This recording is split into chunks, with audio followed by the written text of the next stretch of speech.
Hey there, it's JP Bailey, and I've been collecting some of these articles lately, things that we do or experience as adults if you experience childhood stuff.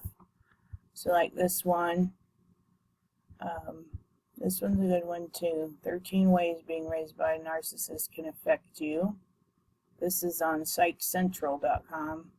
And then there's another one by the same guy, 11 more ways it can affect you. Here's some more 10 things emotionally neglected kids grow up believing that are not true. So what I did was I started saying, well, if somebody came to me for help with one of these things, here's what I would do about it. So I'm going to start with the 25 things you do. And I'm going to try to maybe do 5 at a time. So let's look at the first 5. I can't stand conflict, loud noise, shouting, screaming, aggression in any form. It triggers my fight or flight instantly, and so on. So I wrote an article that really needs an edit, but so firstly, I'm saying, what if you knew a process where you could fairly quickly and easily calm down your fight or flight, where you could feel relaxed, have a quiet, simple conversation, where you felt at peace at the end of it, and you barely noticed the time, but it felt like you were down for hours when only maybe 10 minutes has gone by. I use this technique several times a week, teaching complex trauma survivors the inner peace process. So let's go to number 2. I can't accept compliments. When somebody compliments me, my response just be like, yeah, or I just sort of smile awkwardly, and I just figured out why. During my childhood, people just noticed my mistakes and never my achievements, so now it's hard to accept compliments. And what I would say to that is, where do you feel that in your body? You see, when I start saying how awesome and wonderful you are, as I notice your beauty inside and out, and say out loud all the wonderful strengths and loving traits that I see in you, how does that feel, and where do you feel that in your body? Once I know where you feel it in your body, I quickly ask the first main question is, as soon as you're feeling a charge, upset, or anything, I quickly ask, where do you feel that in your body? And as soon as they tell me where they feel it, then I have these 5 follow-up questions to that feeling or body sensation or somatic marker, so that it will just as quickly clear up and calm down and leave you smiling after these 5 questions, and then a couple other steps. But little by little, I'm going to be teaching you about the inner peace process. So now on to number 3. Being an overachiever at everything and anything, I still feel the need to prove I'm good enough. I obsess about doing a job or a task to perfection. And then I obsess about how I could have done it better. Let's move this up a little.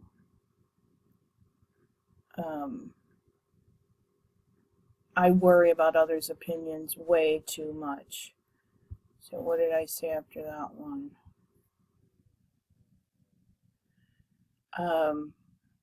Well, I want you to bring to mind the last time you were worried about that, and tell me all the things not good enough about you, about what you did, until you feel a body sensation. And then tell me where you feel it in your body. That's always the first step. Now, one quick thing you can do, if you're really feeling it in your body, say in your gut, your chest, your throat, your head, feel the edges of that energy or that body sensation. And you just sort of focus, like sending love or attention on that sensation. And you soften up the edges. and your body will be relaxed for a few minutes as your mind is busy asking and answering a couple simple but profound questions that instantly move you out of that state of mind and collapsing that anchor, leaving you at peace and not so reactive the next time. When you will repeat this process, you'll hardly care ever again what others think about you. So every time this issue comes up, you do this little process, the inner peace process I'm talking about. And after a while, you really won't get that triggered by it anymore. You'll be sort of amazed. And 3 to 6 sessions usually clears up something like that if we really focus in and drill down into that one issue. So number 4, I always feel like I'm doing everything wrong. It's very hard to convince me that I'm good at anything. And basically for this one, this is where I kind of give an example of sort of agitating the problem a little bit, because I want to elicit that feeling in your body to come up. So I say something like, and this is after I've developed trust with somebody, so they know what I'm doing, but I'm saying, you're probably not good at anything. So where do you feel that in your body? Where is it? One little quick way to process it is to ask yourself, what is its opposite? Is there anything you prefer to have instead?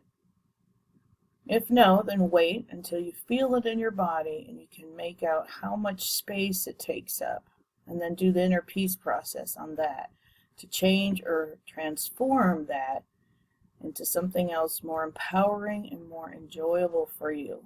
And that's what the peace process really does. It's awesome. It works like magic. I use it constantly and I love it. All right, so number 5, I became apologetic over everything. If someone doesn't text me back, I'll believe they're upset with me and I apologize. And if I ask for something and annoy them, I'll apologize. And everything becomes a situation where I feel like I'm to blame. Well, I remember catching myself doing this a lot, and I told myself, do not apologize to anybody ever again. And I really had to force myself not to apologize. It took a while, but every time it sort of came up, I just didn't apologize. But I see this as a problem. So, first of all, my advice was to force yourself not to apologize for anything for 1 week. And I promise you'll never do it again after that. Only apologize if you've done something wrong. Okay, if you did something wrong, then own it, embrace it, apologize further. If it's not where you did something wrong, or even if you did, it's really not your fault. This is your old programming. You're allowed to ask for things. It's not your fault if someone is upset with you, but you bonded with someone who trained you to be this way and abused their power over you during your bonding years. The way out of that program is to go within and talk to the part of you that's generating that emotional response or that programmed pattern. But first, you have to feel it and tell me, how do you know that you feel it? Where do you feel it within? Or in what area of your body do you feel it when you're feeling the highest intensity of it? If you need help feeling it, just imagine everyone you know and hope for their approval. Imagine they're all mad at you right now. Where do you feel that? What image comes to mind? What voices do you hear? What do you say? How do you feel? You feel that shame feeling and kind of scared feeling? What's your urge? What do you feel compelled to do right away to fix that? Do you reach for outside things? Do you react? And if you can't get to them, how do you self-medicate, soothe, or fix yourself so you'll feel better? Does it work? Maybe.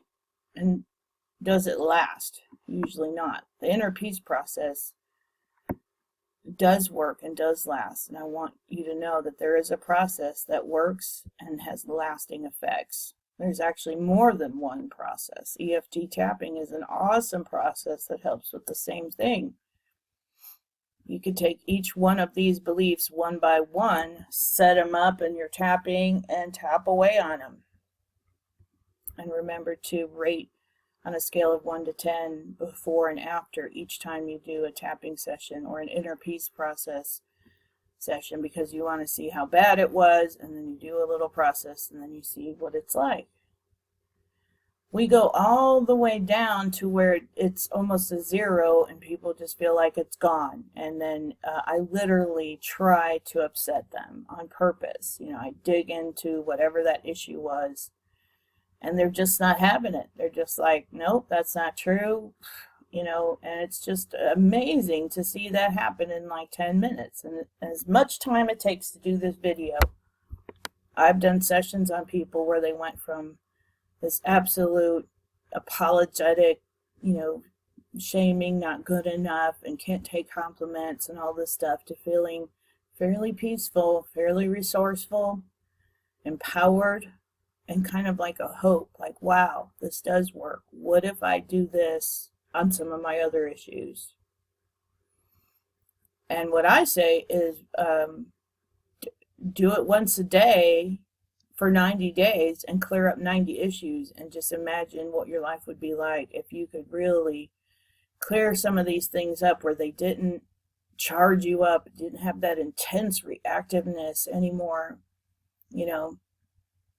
And then the next step from there, which I should end this and go to the next video, but after that, then we really want to empower the person to start making choices of what they'd rather have instead, and start tuning into their inner resources and strengths so that they can kind of move on in recovery.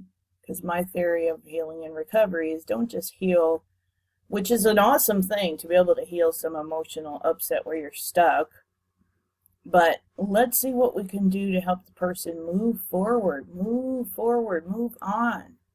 And so this is the optimal opportunity. It's the best time right after a healing session to start asking people, what do you want instead? What would you rather prefer? What do you see yourself doing in the future? Things like that. And then really help the person, you know, create that and start that new thought pattern and new behavior. We'll get into that in a minute. I'm going to do the next video on the next 5 things and tell you a little bit more about the inner peace process and how it works. And I promise you, after this series of videos, you'll know exactly how the inner peace process works. And I'll give you a cheat sheet so that you can use it also. But I want to explain it in my own words, using this article as kind of an example of what I would do for each one of these things as I'm teaching you the process along the way. Or that's my hope anyway. I hope I do it good. And I hope you learn it. All right, so let's end there. I'll see you on the next video, and we'll start with this number 6, basically being a hermit, isolation, which is a big issue.